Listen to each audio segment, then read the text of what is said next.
I never thought I would have to fight for what was rightfully mine in my own home. Living with my stepmom Sandra and her 2 kids after my grandparents passed away became unbearable when she suddenly demanded $800 in rent. The audacity of her trying to profit off the house my loving grandparents had actually left to me still makes my blood boil.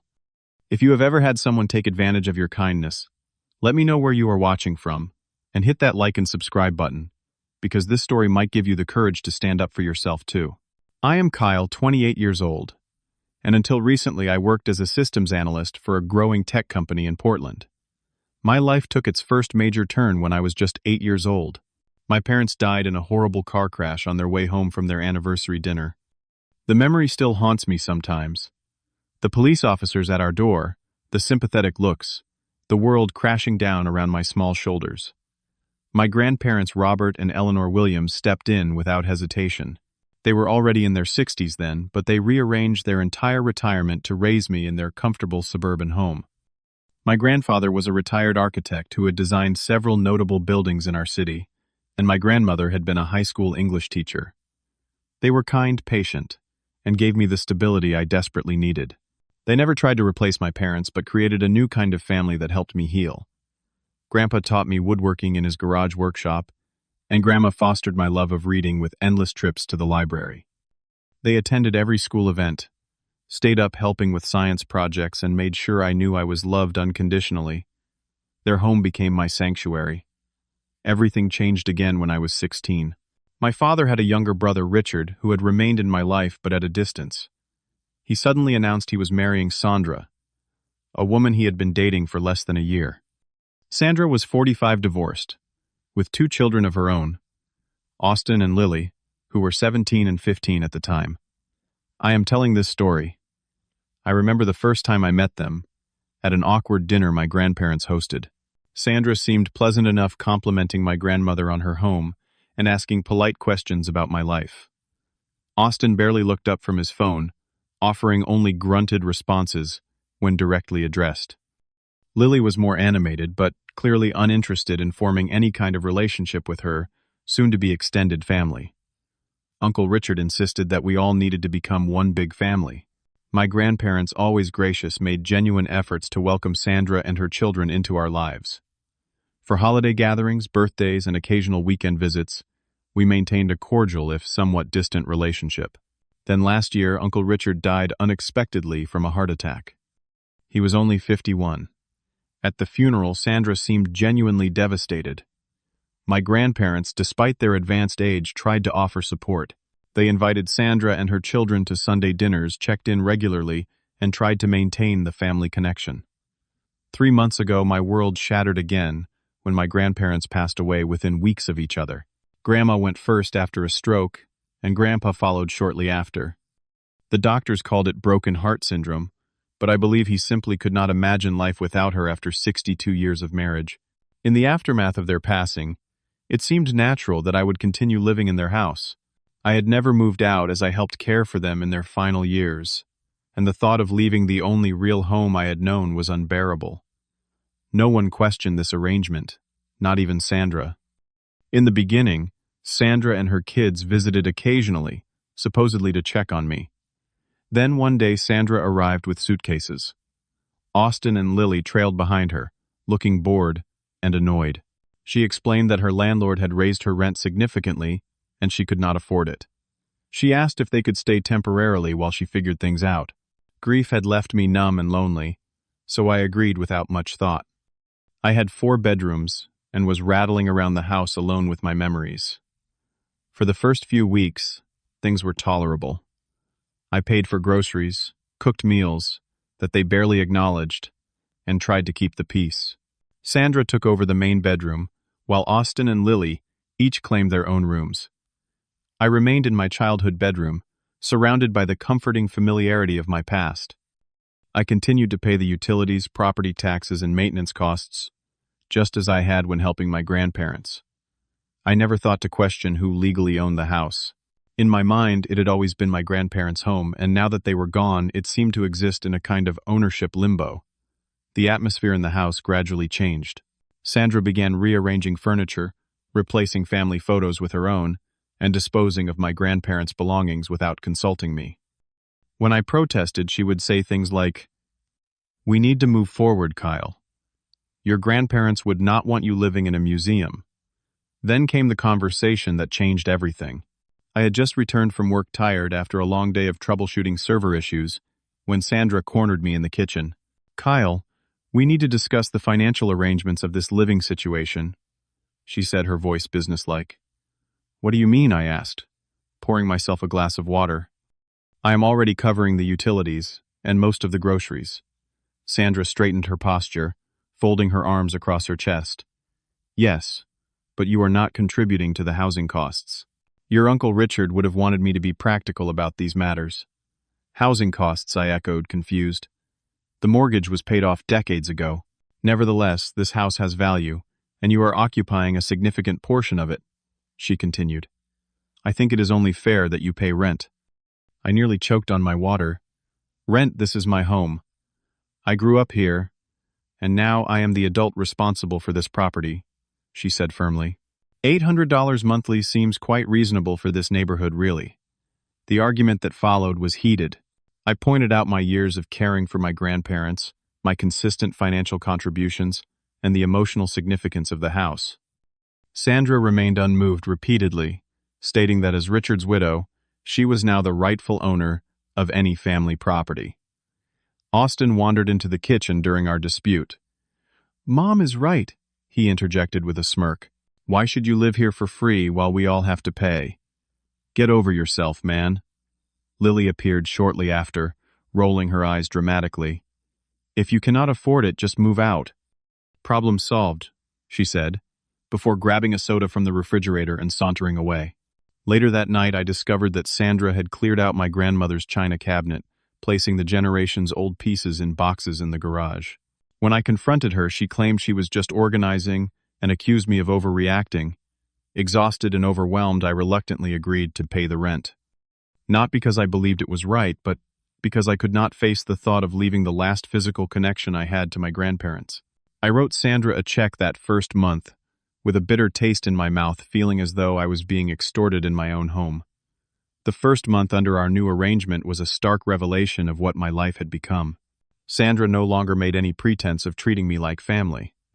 I was now officially a tenant, and she wasted no time establishing herself as the landlord, with all the power that position entailed. "The kitchen is off limits after 9 p.m., she announced one evening when I came down for a late snack after working overtime. Tenants need to respect house rules. The word tenant stung every time she used it. This was the house where I had taken my first steps, where my grandfather had marked my growing height on the kitchen doorframe, where my grandmother had taught me to bake her famous apple pie. Now I was just a tenant. Austin, who had dropped out of community college after a single semester, spent his days sprawled on the living room couch playing video games at maximum volume. He left trails of snack wrappers and empty energy drink cans in his wake, which somehow became my responsibility to clean up. "Your clean freak tendencies are not our problem," he told me, when I asked him to pick up after himself. "Maybe get some therapy for that rent boy." He took particular pleasure in blocking my car in the driveway with his beat-up Jeep, forcing me to knock on his door and ask him to move it when I needed to leave for work. Each time he would take his time making me wait until I was on the verge of being late. Lily was even worse in her own way. Though still in high school, she regularly skipped classes and brought friends over to drink and blast music in the afternoons. When the school called about her absences, she gave them Sandra's number, but told me it was my problem when I answered. "You are not my father," she snapped when I suggested she might want to graduate. "Stop trying to act like you have any authority here." I later learned she had been suspended twice for bullying other students and once for cheating on an exam. Each time, she managed to twist the story to make herself the victim of unfair teachers or jealous classmates. Sandra supported these narratives without question. Sandra herself implemented increasingly restrictive house rules that applied only to me. My shower time was limited to 5 minutes to conserve water, though I often heard Lily taking 30-minute showers while singing at the top of her lungs. I was assigned specific parking areas to ensure proper access for everyone, which invariably meant the spot farthest from the door or out on the street when it rained. I was not permitted to have visitors without 24-hour advance notice for security reasons. Meanwhile, Austin's friends would appear at all hours raiding the refrigerator and treating the house like their personal hangout. The most painful development was the systematic erasure of my grandparents' presence from the home. Family photos disappeared from walls, replaced by generic art Sandra purchased at discount stores. My grandfather's carefully maintained garden was neglected until the rose bushes my grandmother had lovingly tended for decades withered. One evening I discovered my grandfather's collection of vintage woodworking tools had been moved from his workshop to the garage. Several pieces were missing, and others showed signs of misuse. Austin was just exploring a new hobby, Sandra explained dismissively when I brought it up. Those old tools were just gathering dust anyway. The final straw came when I found my grandfather's pocket watch, the one he had inherited from his father and had promised would be mine someday, sitting on Austin's dresser, with its face scratched and the chain broken. He said I could borrow it, Austin claimed. When I confronted him, though my grandfather had been dead for less than 4 months and had certainly made no such offer. I tried multiple times to contact James Miller, my grandfather's friend and attorney, hoping he might have information about any will or estate plans they had made. Each time I left messages at his office, I never received a callback. I later discovered that Sandra had been intercepting messages and telling his secretary that I was emotionally unstable and making problems for the family. My old friend Frank came over one afternoon, having finally made it through the 24-hour notice rule. We sat in the backyard to avoid Sandra and her children. "This does not sound right, Kyle," he said after I explained the situation. "Your grandparents adored you. There is no way they would have left you in this position. Are you sure there was not a will?" Sandra says everything went to Uncle Richard, and after he died it all transferred to her, I replied. But honestly, we never discussed inheritance. It seemed disrespectful while they were alive, and then afterward I was too grief-stricken to think about paperwork. Frank frowned. "That does not track. Your grandparents were meticulous people. They would have had everything in order, especially knowing they were in their 80s. You need to find out if there was a will directly from the source." A week later, I accidentally overheard a conversation that confirmed my worst fears. I had come home early from work with a migraine and was lying down in my room when Sandra led someone through the house, their voices carrying up the stairs. "The property has excellent potential," said an unfamiliar female voice. "The location alone makes it worth well over $1 million in the current market. We were thinking of listing at $1.2 million. Sandra replied. "The interiors need updating, but the bones are good, and the lot size is generous for this neighborhood." And the current occupant asked the woman, who I now realized must be a real estate agent. "Just a month-to-month tenant," Sandra said dismissively. "Nothing to worry about. We can give notice once we have a serious buyer." That night, Sandra informed me that due to increasing maintenance costs, my rent would be increasing to $1,000 per month, effective immediately.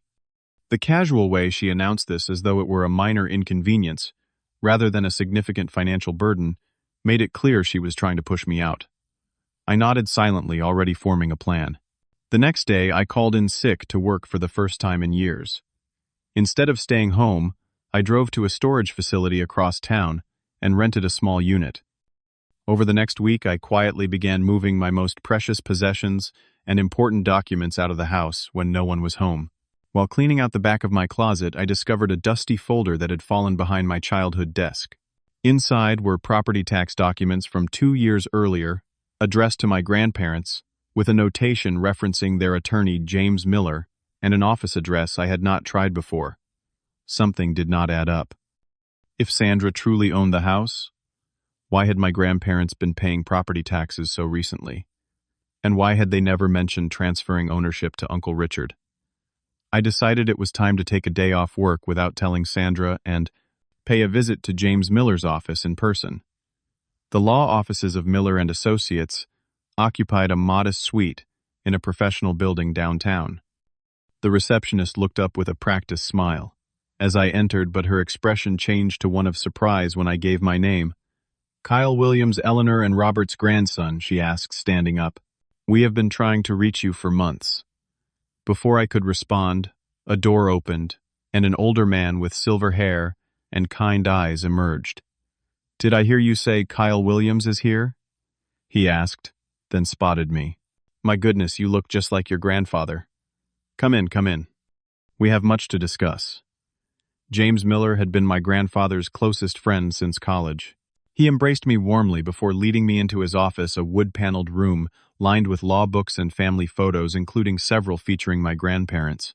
"I am so sorry about Robert and Eleanor," he said, settling behind his desk. "They were extraordinary people, and I am even more sorry that we are only having this conversation now. I have been trying to contact you since they passed." "Sandra told me she intercepted your calls," I admitted. "She said she was the owner of the house now." James frowned deeply. "I was afraid of something like this. Kyle, your grandmother made me promise not to contact you until exactly 6 months after their passing, unless you came to me first. Today marks 5 months and 3 weeks, so I am relieved you are here." He opened a drawer and removed a thick folder. "Your grandparents made very specific arrangements, but they were concerned about Sandra. They saw how she behaved after your Uncle Richard's death and worried she might try to take advantage." My heart pounded as he placed a document on the desk between us. "This is their will executed 3 years ago and updated just 6 months before they passed. They left everything to you, Kyle. The house, their savings, investments, everything. The total estate is worth approximately $1.6 million, with the house accounting for $1.2 million of that." I stared at him, unable to process what he was saying. But Sandra said, "Sandra has no legal claim whatsoever," James said firmly. "Your grandparents never transferred anything to Richard. He was actually receiving financial support from them to help raise his stepchildren. They were concerned about his choice in Sandra and wanted to protect the family assets." He showed me the detailed will, pointing out specific clauses. They wanted the formal transfer of assets to occur 6 months after their passing, to give you time to grieve without having to deal with Sandra, who they anticipated might cause problems. They hoped she would show her true colors during that time, so you would not feel obligated to support her out of misplaced family loyalty. Tears filled my eyes as I recognized my grandmother's thoughtfulness, even from beyond the grave. They had known. They had protected me one last time. "What do I do now?" I asked, emotion making my voice rough. James smiled. "Well, technically we could wait another week for the 6-month mark. But since you are here, and given what you have told me about Sandra already moving to sell the property, I think we can execute the will immediately under its hardship clause." Over the next 2 hours, James explained everything in detail and helped me develop a plan. By the time I left his office, I was the official owner of my grandparents' home and all their assets. I also had a formal eviction notice for Sandra and her children, giving them 30 days to vacate the premises. That evening, I arrived home with James beside me. Sandra was in the kitchen while Austin and Lily lounged in the living room watching television at a deafening volume. "We need to talk," I said, my voice steadier than I had expected. "All of us. Now." Sandra looked annoyed, but gestured for her children to lower the volume. "What is it? And who is this?" she asked, eyeing James suspiciously.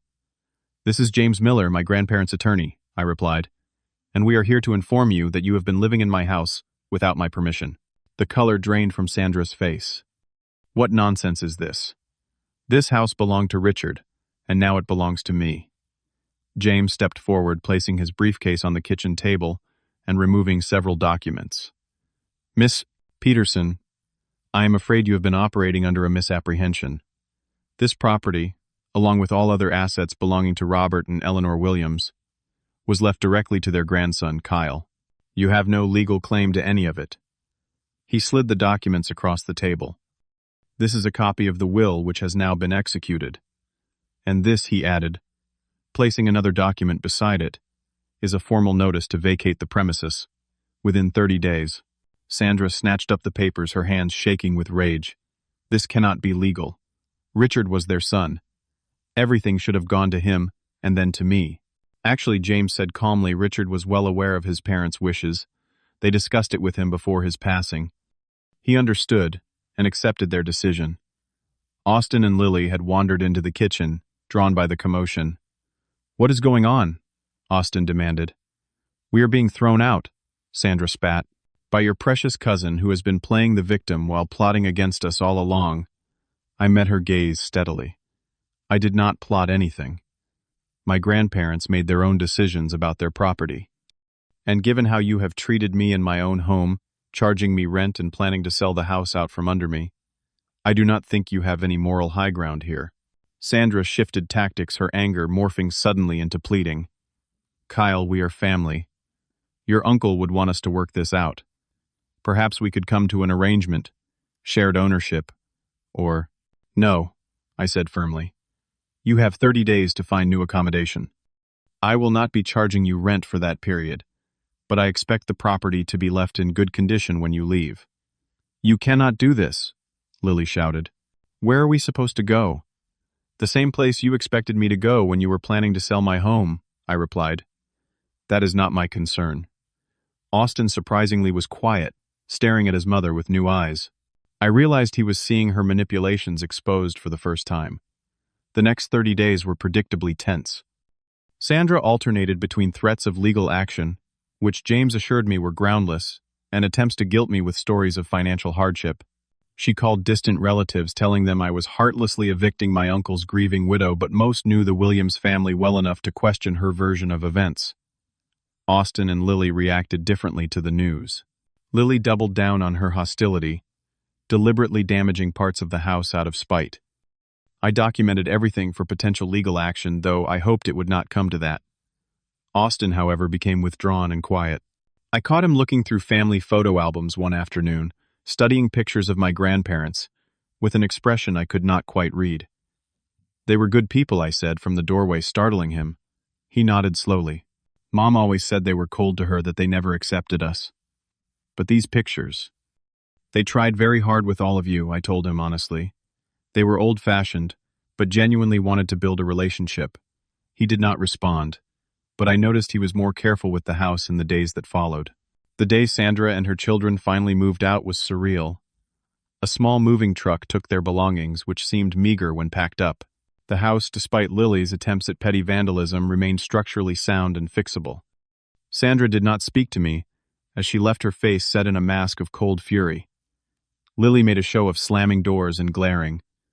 Austin, however, hesitated on the porch steps. I am sorry, he said quietly, not quite meeting my eyes, for the way things went down, and for the watch.